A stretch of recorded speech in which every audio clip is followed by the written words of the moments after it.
Salut à toi et bienvenue dans ce podcast. J'espère que tu vas bien. Alors d'habitude, je regarde pas trop, tu sais, les requêtes qui sont cherchées par les gens sur YouTube et pourtant ça donne pas mal de bons indices pour des sujets. Et là, tu vois, d'habitude, ce que je fais, c'est que j'ai une idée, j'ai un sujet dont je veux parler et j'en parle dans le podcast. Là, j'étais en train un petit peu de fouiller pour voir ce qui se disait sur les réseaux sociaux, ce que les gens cherchaient comme information par rapport aux réseaux sociaux. Et je suis tombé sur une recherche sur YouTube qui était assez marrante, enfin pas marrante, mais c'est-à-dire assez instructive. C'était comment être payé pour gérer les réseaux sociaux d'une entreprise. C'est marrant parce que cette requête-là, elle est ultra large en fait. Et j'aimerais du coup apporter un peu mon avis là-dessus. Être payé pour gérer les réseaux sociaux d'une entreprise. Déjà, il faut savoir de quels réseaux sociaux tu parles. Tu vois, je sais pas toi, mais moi, je suis pas aussi calé sur Snapchat que sur Facebook, par exemple. Tu vois, je suis pas aussi calé sur, je sais pas moi. Allez, il y a Musical.ly, tu vois.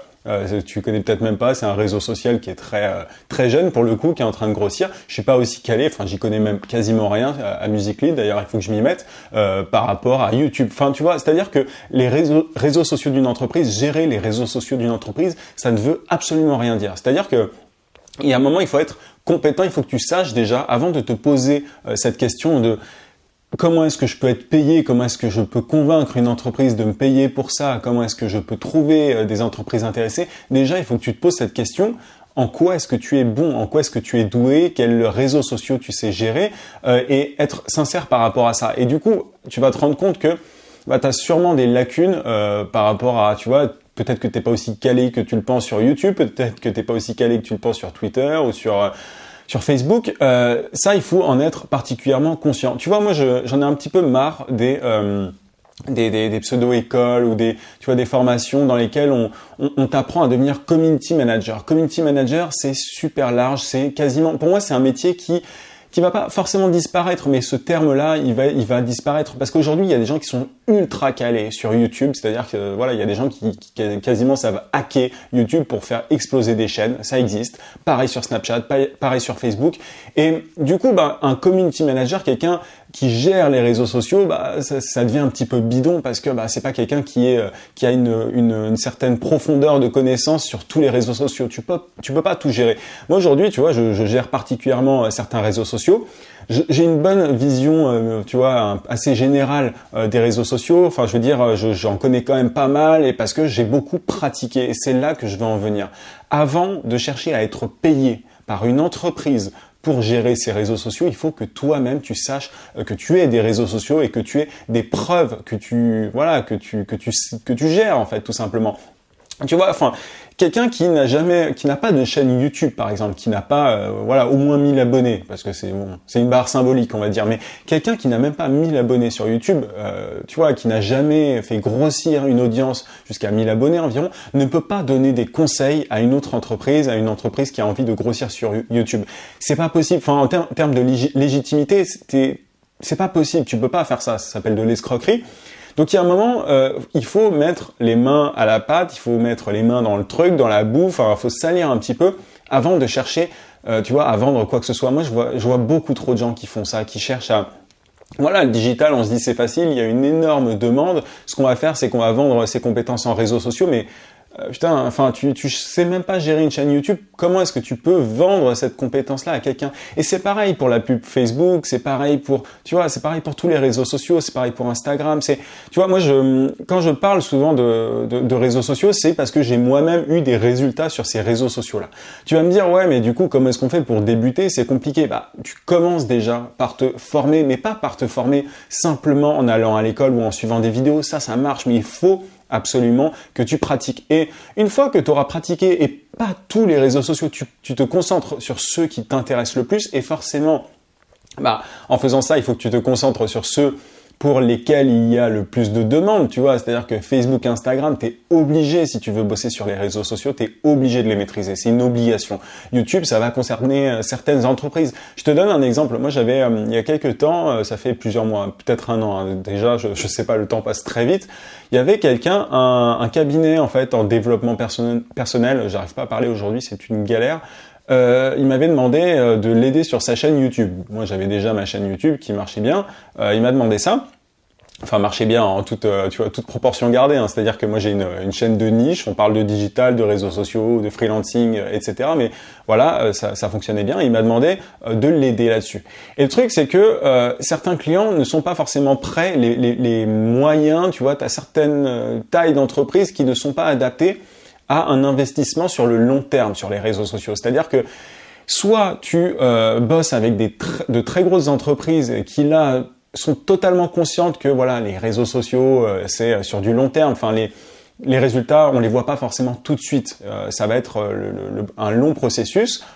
Ça dépend ce que tu fais. Si tu fais de la pub Facebook, c'est autre chose. Mais tu vois, en termes de publication de contenu notamment, donc ces grosses entreprises-là, elles sont prêtes à attendre, à investir, à payer quelqu'un pour gérer les publications, etc. Mais les plus petites entreprises, et quand je dis petites, c'est pas forcément toutes petites, tu vois, je te parle vraiment même parfois de certaines PME, mais elles veulent un retour sur investissement beaucoup plus rapide. Tu vois, c'est-à-dire qu'elles ne veulent pas un community manager comme on l'entend aujourd'hui. Elles ne veulent pas quelqu'un qui s'est posté sur voilà, tout le monde s'est posté sur Twitter, tout le monde s'est posté sur Facebook ou presque, tu vois.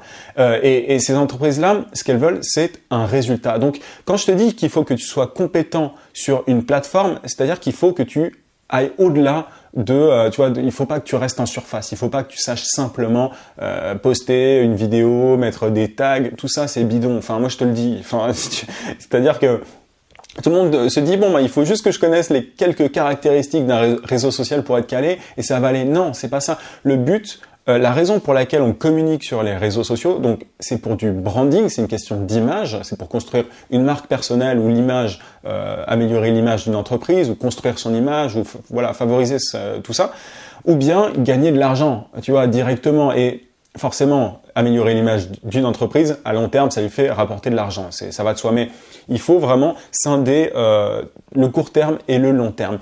Et si tu ne sais pas faire gagner de l'argent à une entreprise et si tu ne sais pas forcément le quantifier, ça va être beaucoup plus difficile derrière d'être payé par cette entreprise parce que quels sont les arguments que tu vas avancer, tu vois, qu'est-ce que tu vas dire à cette entreprise pour te payer. Imaginons, moi je pars du principe qu'on parle d'indépendance, enfin de freelancing là. Il s'agit d'être payé en tant qu'indépendant par une entreprise. Je te parle pas du métier de community manager salarié, tout ça. Moi ça m'intéresse pas. Ça c'est une question d'envoi de CV en masse et d'un peu de chance et de réseautage. Honnêtement, être community manager aujourd'hui c'est pas très compliqué si tu as un réseau, si tu connais les bonnes personnes. Après sinon t'envoies des CV et tu montres ce que tu sais faire. C'est quand même assez lié. Il faut savoir. Voilà, il faut avoir des résultats en fait sur les réseaux sociaux. Mais voilà, j'imagine qu'on parle de freelancing, d'indépendance. Pour convaincre une entreprise en tant qu'indépendant de te payer pour gérer ses réseaux sociaux, il faut que tu lui montres des choses concrètes. Soit tu lui promets des résultats précis, soit tu lui montres que tu as déjà eu ces résultats avec un autre client ou pour toi. Tu vois, je te donne un exemple. Moi, si j'ai envie de m'amuser à devenir spécialiste tu vois, je sais pas moi, en YouTube, si j'ai envie d'être spécialiste, en réseaux sociaux spécialisés en YouTube, je peux parce que j'ai une chaîne. Allez, on n'est pas encore 5000 abonnés, mais bientôt. Et cette chaîne me rapporte de l'argent. Je peux mettre ça en avant. Je peux dire voilà, je gagne tant avec une petite chaîne parce que j'ai une audience qualifiée. Je peux vous aider à avoir à plus grosse échelle exactement les mêmes résultats parce qu'en plus vous avez plus de moyens, vous pouvez vous pouvez aller encore plus loin que moi. Mais j'ai déjà accompli ce que vous voulez accomplir. Voilà, ça sera tant d'euros par mois et c'est réglé. Tu vois ce que je veux dire? Ou alors tu promets un truc précis et après à toi d'avancer des éléments rassurants. C'est-à-dire que moi j'en parlais il y a pas longtemps, j'ai fait un test gratuit pour une entreprise en lui disant je peux vous avoir entre temps et temps en termes de clients par mois. Je l'ai accompli pour moi-même, je pense pouvoir avoir les mêmes résultats pour vous.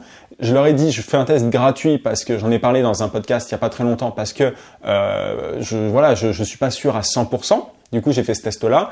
Derrière, il s'avérait que j'ai eu des résultats vraiment fous et derrière, l'entreprise est prête à me payer et a accepté de travailler avec moi sur du long terme avec un très très très bon prix. Tu vois, c'est mon plus gros client que j'ai décroché. J'en parlerai, je pense, plus tard dans un autre podcast. Mais voilà, donc tu vois qu'il faut être capable de mettre en avant tes résultats. Je m'étais mis quelques notes, je sais pas si j'ai oublié des trucs, mais il faut savoir en quoi ça va être utile et du coup, pour telle entreprise, tel réseau social ne va pas forcément être pertinent, tu vois. YouTube, ça va convenir donc à des entreprises qui sont prêtes à investir sur du long terme parce qu'il faut publier. Tu vois, moi, je publie 4 vidéos par semaine. Ça demande un certain boulot, quoi. C'est-à-dire que là, je bosse énormément parce que je suis en pleine phase de transition. Je fais des journées de fou. Donc, il faut que l'entreprise que tu veux avoir comme client accepte ce discours-là, comprenne ça en fait. Il faut qu'elle comprenne qu'il va falloir publier très régulièrement, etc. Ou alors, tu peux avoir des résultats très rapides grâce notamment à la pub Facebook ou grâce à tout un tas de techniques que tu as apprises. Mais c'est vraiment important de savoir pour qui tel réseau social est utile. Tu vois, moi je parle beaucoup de LinkedIn notamment.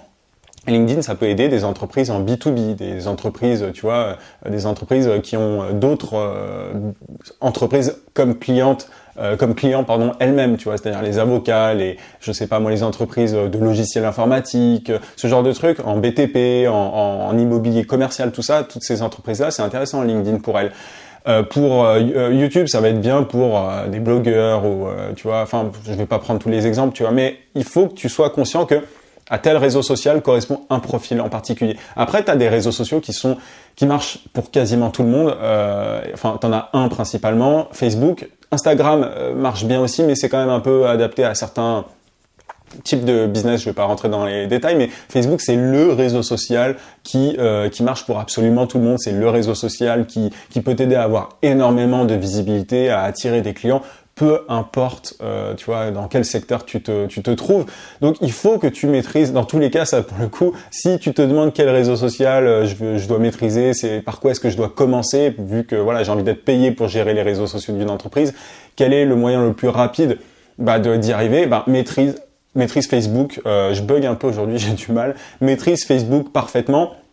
C'est la voie la plus rapide pour moi. Maîtrise la publicité Facebook et maîtrise toutes les techniques pour faire grossir une audience sur Facebook. C'est vraiment la clé. Et moi, je me suis rendu compte de ça. Tu vois, j'ai bossé avec plein de clients différents dans plein de secteurs. Tu vois, avec des groupes d'enseignement supérieur privés. J'ai bossé avec des cabinets de développement personnel. J'ai bossé avec des avocats. J'ai bossé avec avec énormément de types de clients différents. Et Facebook est toujours ultra utile. En immobilier aussi, c'est utile. Peu importe le domaine, et pour forcément des très grosses entreprises qui ont beaucoup de budget à mettre sur Facebook, c'est particulièrement intéressant parce que la pub Facebook peut avoir de gros résultats. Mais en tout cas, s'il faut que tu commences par un réseau social en particulier, pour moi, c'est vraiment Facebook. Et trop peu de gens maîtrisent réellement ce réseau social-là. Tout le monde se dit, ok, bon, il y a les groupes, il y a la pub Facebook, il faut savoir publier de temps en temps. Enfin voilà, et c'est pas du tout, je bug encore comme ça que ça fonctionne. C'est une dure journée pour moi aujourd'hui. J'ai bossé 6 heures déjà depuis ce matin. Donc voilà, désolé si je bug un petit peu, mais il faut que tu maîtrises ce réseau social-là. Et pour t'aider à ça, j'ai justement sorti une formation qui s'appelle Facebook Hacker, dans laquelle je te donne 25 hacks pour attirer une tonne de clients sur Facebook rapidement et sans avoir à dépenser une fortune en publicité. C'est l'ensemble en fait des techniques et outils que c'est vraiment un condensé de tout ce que je sais sur Facebook. J'ai voulu tout condenser parce qu'il y a énormément d'informations, il y a plein d'outils ultra pratiques, des outils gratuits, des outils payants et des techniques, astuces pour la pub Facebook pour réduire le coût notamment, et même au-delà de la pub Facebook, il y a plein de techniques pour faire grossir son audience gratuitement. Il y a plein de façons de faire et ça tu peux le mettre à profit pour tes clients notamment. Tu peux utiliser tous ces hacks pour tes clients et avoir des résultats concrets et pas faire partie de ces community managers et autres social media managers qui disent je veux gérer simplement vos réseaux sociaux. Il faut que tu sois un véritable hacker entre guillemets des réseaux sociaux, quelqu'un de capable d'avoir des résultats précis. Et plus tu seras capable d'avoir des résultats précis, c'est une catastrophe, je galère, plus tu auras de chances d'être payé par une entreprise. Tu vois, là, si j'étais en train de pitcher une entreprise, ce serait une catastrophe. Heureusement que j'ai pas de rendez-vous aujourd'hui. Voilà. En tout cas, si ça t'intéresse, si cette formation t'intéresse, tu peux cliquer juste en haut sur le i si tu es sur YouTube. Si tu es sur le podcast, tu as le lien en description. Cette formation, elle est à un tarif ultra préférentiel jusqu'à dimanche 23h. Après, elle reprend son tarif normal. Honnêtement, je peux pas faire ça plus longtemps parce que c'est vraiment, je te donne quasiment tout ce que je sais sur Facebook et j'ai vraiment voulu faire une formation inédite que tu retrouves nulle part ailleurs.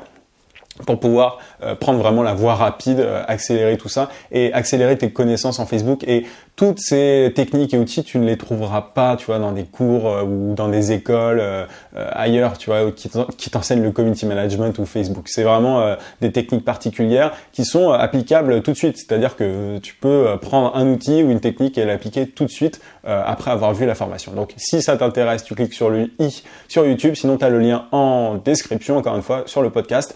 Je t'invite à mettre un gros pouce bleu à cette vidéo si tu es sur YouTube, encore une fois, et à t'abonner à la chaîne si c'est pas déjà fait. Je te dis à demain, 18h comme d'habitude. En attendant, n'oublie pas, vie sans limite. À plus.